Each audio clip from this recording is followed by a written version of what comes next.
Please upload 10 episode. Please 10 episode. डालो one time upload 10 10 10. Please upload 10 episodes.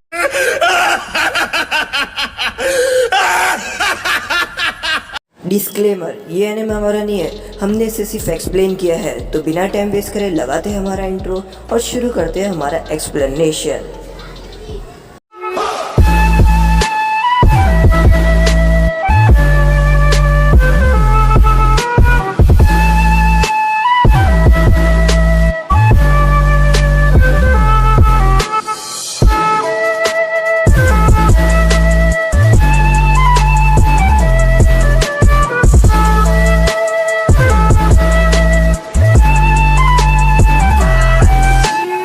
Episode के starting में हम देखते हैं जहाँ पर राइकागी कहते हैं किलर बी को कि आखिर तुम ये सब नारुतो के लिए क्यों कर रहे हो और आखिर तुम उसे हमेशा बचाना क्यों चाह रहे हो। जहाँ पर किलर बी और राइकागी अपना फिस्ट मिलाते हैं और उन्हें कुछ अपनी पुरानी यादें आती है। जहाँ पर राइकागी बिना कुछ सोचे अभी भी किलर बी और नारुतो को पंच मार के दूर कर देते हैं और वो दोनों दूर जाकर खड़े हो जाते हैं। जहाँ पर लेडी जुनाटे राइकागी को देख रही होती है और तभी यहाँ पर जो नारुतो रहते हैं वो राइकागी के ऊपर हमला करने के लिए अपने आसमान में जंप मार कर राइकागी के ऊपर हमला करने वाला रहता है। पर राइकागी भी जंप मार के ही हवा के अंदर ही नारुतो को पंच मार देते हैं और तभी किलर भी यहाँ पर आता है और किलर भी यहाँ पर राइकागी के ऊपर अपना अटैक कॉम्बो लेयर इस्तेमाल करता है। पर राइकागी को जरा भी कुछ नहीं होता और राइकागी किलर भी को कहते हैं कि तुम्हें क्या लगता है तुम्हारे ये लेयर कॉम्बो से क्या मुझे कुछ भी होने वाला है, क्या मुझे एक स्क्रैच भी आएगा? नहीं।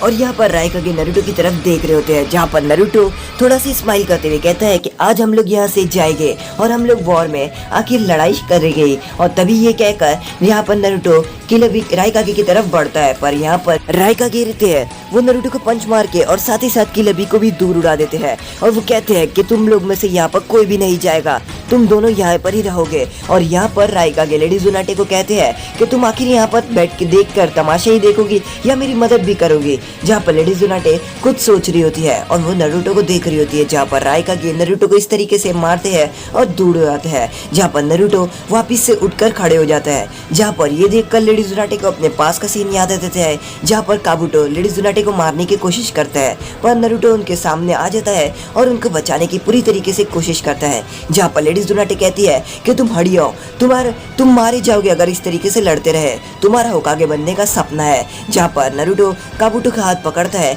और यहाँ पर रसिंगन बनाते कहता है कि मैं होकागे बन कर रहूंगा। और लेडी जुनाटे को याद आता है और तभी यहाँ पर लेडी जुनाटे फैसला ले ही लेती है और यहाँ पर लेडी जुनाटे किलर बी और नारुतो के सामने आकर खड़े हो जाती है और वो कहती है मैं इन लोगों का साथ दूंगी। जहाँ पर ये देखकर नारुतो बहुत ज्यादा चौंक जाता है और राइकागी कहते हैं कि तुम ही तो थोड़ी देर पहले कह रही थी कि तुम्हें ये सब मीटिंग में पूछना पड़ेगा, उसके बाद ही तुम कोई भी फैसला उठा सकती हो। और तुमने ये क्या किया, तुमने भी अपना फैसला मन से मन बना लिया, तुम्हें इसके लिए अच्छा ठोस जवाब देना होकागे कि आखिर तुमने ऐसा क्यों किया। जहाँ पर लेडी जुनाटे कहती है कि हमें नारुतो को यहाँ से जाने देना होगा, आखिर हम नारुतो को कब तक इस तरीके से रोक सकते हैं, आखिर वो कभी ना कभी तो जाएगा ही ना, तो हमें उसको इस यहाँ से छोड़ना ही होगा। जहाँ पर ये देखकर नारुतो बहुत ज्यादा खुश हो जाता है और वो कहता है ये हुई ना बात ग्रैनी। और नारुतो बहुत ही ज्यादा खुश हो जाता है कि लेडी जुनाटे नारुतो का सपोर्ट कर रही है। तभी हम देखते हैं कि यहाँ पर जो किलर बी रहते हैं वो यहाँ पर उठते हुए बड़ी तेजी से अपना डबल लेयर कॉम्बो लेकर राइकागी के पास भागते हैं और राइकागी के ऊपर अपना डबल लेयर कॉम्बो का इस्तेमाल करते हैं। पर राइकागी तो वहाँ से हिलते भी नहीं है और ये देखकर राइकागी बहुत ज्यादा गुस्से में आ जाते हैं और वो कहते हैं मैंने तुम्हें कहा ये अटैक तुम्हारा कुछ भी नहीं करने वाला मुझे भी। जहाँ पर किलर बी और राइकागी बहुत ज्यादा गुस्से में रहते हैं और यहाँ पर किलर बी और राइकागी वापस से अपना एक दूसरे के पास पंच मारते हुए अपना फिस्ट टच करते हैं। जहाँ पर उन्हें वापस से अपना प्यास का सीन याद आता है जहाँ पर थर्ड राइकागी की डेथ हो जाती है और यहाँ पर थर्ड राइकागी की डेथ ये लड़ाई के कारण हो जाती है। जहाँ पर थर्ड राइकागी का फ्यूनल रहता है और किलर बी वहाँ पर राइकागी को ढूंढते हुए आगे बढ़ता है। जहाँ पर वो एक बूढ़े आदमी से कहता है कि आखिर मेरा भाई कहाँ पर है। जहाँ पर वो बूढ़ा आदमी कहता है कि देखो उस दीवार को तोड़ते हुए तुम्हारा भाई वहाँ से जा रहा है। जहाँ किलर भी उस बूढ़े आदमी से कहता है कि ठीक है मैं यहाँ से जाता हूँ जब तक मेरा भाई पूरी दीवार ना तोड़ दे इससे पहले। जहाँ पर हम देखते हैं कि राइकागी ने इतनी सारी दीवार को कंटिन्यूसली तोड़ दिया होता है वो भी गुस्से में आकर। जहाँ पर किलर भी उस दीवार से पार जाते हुए देख रहे होते हैं और वो देखते हैं कि राइकागी वहाँ पर बैठे होते हैं और राइकागी वहाँ पर बैठकर रो रहे होते हैं। जहाँ पर किलर भी उनके पास आते हैं और वो कहते हैं कि तुम यहाँ पर क्या कर रहे हो भाई।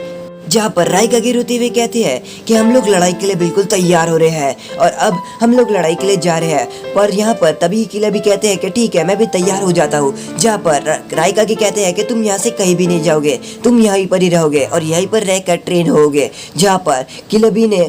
जहाँ पर राइकागे किलबी को इसी तरीके से कहते हैं कि तुम यहीं पर ही रहोगे और कहीं नहीं जाओगे। जहाँ पर किलबी कहते हैं मैं यहाँ से जाकर ही रहूँगा और मुझे भी जाना है और मुझे भी फाइट करना है नारुतो के साथ, इसलिए मैं नारुतो की ज़्यादा मदद कर रहा हूँ। और तभी हम देखते हैं कि जो किलबी रहते हैं वो बड़ी तेज़ी से भागते हुए राइकागे की तरफ भागते हैं और यहाँ पर राइकागे की तरफ वो अपना डबल लेयर इस्तेमाल करने वाले रहते हैं और राइकागे भी अपना डबल लेयर लेकर यहाँ पर किलबी की तरफ बढ़ते हैं। और तभी हमें पास का सीन दिखाई देता है जहाँ पर किलबी राइकागे को कहते हैं कि एक दिन देख लेना, मैं आपको भी सरपास कर दूंगा और मैं आपसे भी ताकतवर होकर ही रहूंगा।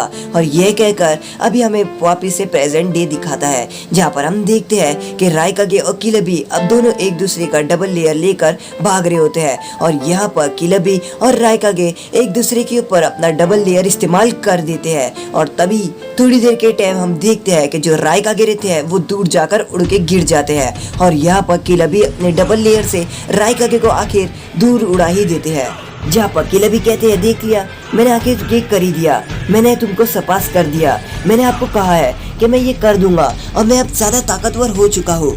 जहाँ पर राइकागे को पास का सीन याद आता है जहाँ पर जुनचिरकी ने कहा था कि चाहे कुछ भी हो जाए तुम्हें यहाँ पर किलबी की हर बात सुननी होगी और तुम्हें हर बात उसकी जाननी होगी कि आखिर वो क्या क्या कर रहा है और कहीं ऐसा ना हो जाए कि उसके दिल के अंदर कोई ऐसी बात रह जाए जो उसको बुरा लगना शुरू हो जाए। जहाँ पर हम देखते हैं कि वाटरफॉल ऑफ ट्रुथ के पास यहाँ पर राइकागे और किलबी एक दूसरे से प्रॉमिस करते हैं कि वो हमेशा अपने एक दूसरे की बातें शेयर करेंगे।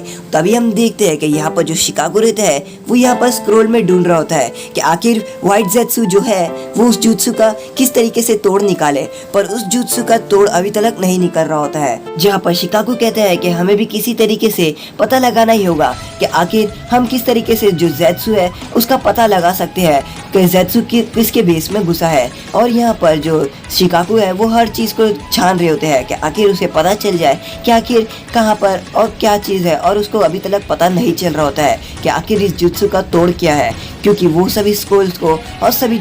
तभी हम देखते हैं कि किलबी राइकागे को कहते हैं कि हम लोग यहाँ से अब जा सकते हैं, हम लोग ताकतवर है और मैंने नारुतो को ट्रेन किया हूँ, मुझे पता है नारुतो के क्या खास है और नारुतो के पास 2 सन्स है। जहाँ पर ये सुनकर राइकागे चौंक जाते हैं और वो सोचने लग जाते हैं क्या नारुतो के पास 2 सन है।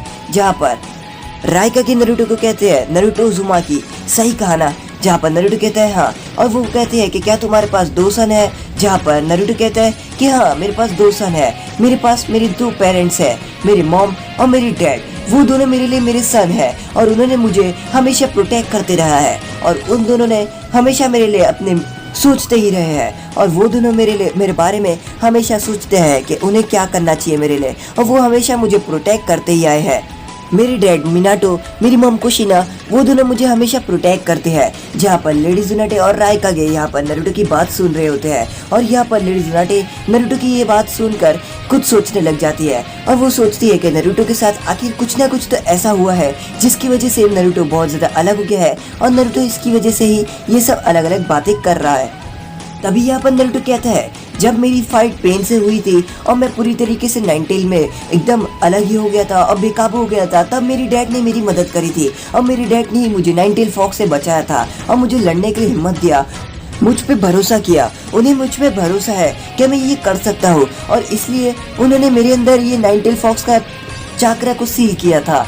जहाँ पर राइकागे नारुतो की यह बात सुनकर सोचने लग जाते हैं और वो कहते हैं तो इसी वजह से मिनाटो ने नारुतो के अंदर नाइनटेल फॉक्स के चाकरा को सील किया था, क्योंकि उन्हें पता था कि फ्यूचर में कुछ ना कुछ तो बुरा होने ही वाला है और फ्यूचर में आखिर ऐसा कुछ होगा जिसकी वजह से मुझे मेरे अंदर नारुतो का नाइनटेल फॉक्स का चाकरा होना ज़रूरी है। मेरी मॉम ने मुझे बताया कि आखिर 13 साल पहले क्या हुआ था, वहाँ पर मेरी मदर ने हमला किया था जब मैं बॉर्न हुआ था और उसने मेरे डैड से कहा था कि मैं फ्यूचर में आऊँगा, इसलिए मेरे डैड ने मेरे अंदर नाइनटेल फॉक्स को सील किया। जहाँ पर की बात सुनकर लेडी जुनाटे सोचने लग जाती है और वो कहती है तो इसी वजह से मिनाटो ने वो की को छोड़ के गया था और इसी वजह से वो की को उसने जिराया को दिया था ताकि नारुतो नाइन टेल फॉक्स के चक्र को पूरी तरीके से कंट्रोल कर सके। मैंने जो कहा था, मैंने जो सोची थी वो बिल्कुल सही था। नारुतो ने अपने मॉम और डैड से मिला है, जहाँ पर नारुतो कहते हैं कि मास्टर जिराया को मेरे पर पूरा भरोसा था। मिनाटो सेंसेई ने इसलिए मास्टर जिराया को वो की दिए थे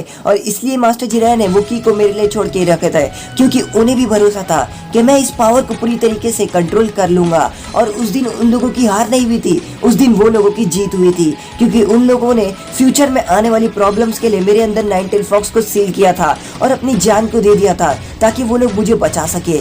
और उन्होंने मेरे अंदर नाइन टेल फॉक्स को इसलिए सील किया था ताकि मैं इस वॉर के अंदर लड़ सकूं, क्योंकि उनको पूरा भरोसा था कि मैं ही हूँ जो मादारा को हरा सकता हूँ। और यहाँ पर लेडी जुनाटे नारुतो के सामने आ जाती है और वो कहती है राइकागे को कि हमें नारुतो को जाने देना होगा, क्योंकि ये सब मिनाटो ने पहले से ही सोच के रखा था। इसलिए मिनाटो ने यहाँ पर की और बाकी सब चीजें रखी गई थी और मिनाटो कोई भी चीज बिना सोचे नहीं करता। इसलिए हम लोगों को नारुतो को जाने देना होगा और मादारा से लड़ने देना होगा। जहाँ पर किलर भी अपने हाथ को आगे करते हुए यहाँ पर राइकागे को कहते हैं कि हम लोगों को जाना होगा, जहाँ पर राइकागे यहाँ पर किलर भी को लात दे देते हैं और उसे उड़ा देते हैं दूर की तरफ। और यहाँ पर वो गुस्से में आकर अपना पूरा चक्रा में आ जाते हैं और यहाँ पर वो अपनी पूरी ताकत का इस्तेमाल करने लग जाते हैं और वो कहते हैं कि मैं नारुतो को यहाँ से नहीं जाने दूंगा, चाहे कुछ भी हो जाए। तभी हम देखते हैं कि नारुतो कहता है मैं यहाँ से जाकर ही रहूंगा। और यहाँ पर नारुतो बड़ी ही तेजी से भागते हुए राइकागे की तरफ बढ़ता है और यहाँ पर वो राइकागे के पास जा रहा होता है, पर तभी राइकागे उससे भी तेज आते हैं और नारुतो के पास आकर वो नारुतो के ऊपर बस पंच को टच करने ही वाले रहते हैं और नारुतो के ऊपर पंच मारने ही वाले रहते हैं। पर तभी हम देखते हैं कि राइकागे आखिर वो पंच मार ही देते हैं और तभी हम देखते हैं कि वहाँ पर तो नारुतो रहता ही नहीं है और राइकागे जिसके वो पंच मारते हैं वो एक बड़ा सा पत्थर रहता है, जहाँ पर नारुतो राइकागे के पीछे खड़ा रहता है। और राइकागे को पास का सीन याद आता है जहाँ पर मिनाटो ने इसी तरीके से राइकागे का पंच को डॉज किया था और राइकागे बहुत ही तेजी से उसके पास आ गए थे, पर राइकागे उसको हिट नहीं कर पाए थे और मिनाटो सेंसेई राइकागे के पीछे टेलीपोर्ट हो गए थे। जहाँ पर ये देखकर किलर भी बहुत ही ज्यादा चौंक जाता है और वो कहता है ये तो नारुतो टेलीपोर्ट हुआ बिल्कुल अपने डैड की तरह। जहाँ पर लेडी जुनाटे भी चौंक जाती है और वो कहती है ये तो अपने बिल्कुल डैड की तरह ही टेलीपोर्ट हो रहा है, बिल्कुल येलो फ्लैश की तरह। और यहाँ पर लेडी जुनाटे भी नारुतो की इस पावर को देखकर बिल्कुल चौंक जाती है और राइकागे भी चौंक जाते हैं कि ये बिल्कुल मिनाटो की तरह ही हो चुका है। जहाँ पर राइकागे कहती है कि तुम इस दुनिया में दूसरे इंसान हो जिसने मेरी स्पीड को मैच किया है और मेरी स्पीड को मैच करते हुए मेरे अटैक को डॉज किया है। तुम यहाँ से जा सकते हो। अब मुझको तुम्हारे ऊपर पूरा भरोसा है और तुम जाकर वॉर में लड़ सकते हो। जहाँ पर ये बात सुनकर किलर भी और नारुतो बड़ी ही तेजी से बढ़ते हैं ताकि वो वॉर में जल्द से जल्द लड़ सके। तभी हम देखते हैं कि शिकाकू को बहुत ही ज्यादा ढूंढने के बाद एक जवाब मिलता है, पर आखिर उस स्क्रोल में लिखा रहता है और शिकाकू कहता है कि हम इसी तरीके से पता लगा सकते हैं कि आखिर ज़ेत्सु किस लोगों के भेष में घुसा है। हमें नारुतो की नई पावर्स का इस्तेमाल करना होगा। नारुतो के पास अपनी सेज पावर और चक्रा पावर है, जिस नाइन टेल पावर की मदद से ही हम पता लगा सकते हैं कि आखिर ज़ेत्सु किसके भेष में घुसा है। पर राइका लेडी जुनाटे हमें इसकी बात में परमिशन नहीं देंगे। जहाँ पर कात्सुई कहती है कि इसमें तुम लोगों को वो परमिशन देंगे, क्योंकि कात्सुई को पता रहता है कि आखिर वहाँ पर क्या क्या हुआ है। और यहाँ पर हम देखते हैं कि मादारा जो रहता है वो सभी जिनचुरिकी को समन करता है और सभी जिनचुरिकी के अंदर एक शरिंगन और एक रेनेगन लगा देता है बिल्कुल अपनी तरह। और यहाँ पर वो सभी लोगों को तैयार कर देता है और सभी जिनचुरिकी यहाँ पर लाइन से खड़े हो जाते हैं और मादारा कहता है तो नारुतो इस तरफ आ ही रहा है। और तभी हम देखते हैं कि सभी जिनचुरिकी के पास एक शरिंगन और एक रेनेगन रहती है।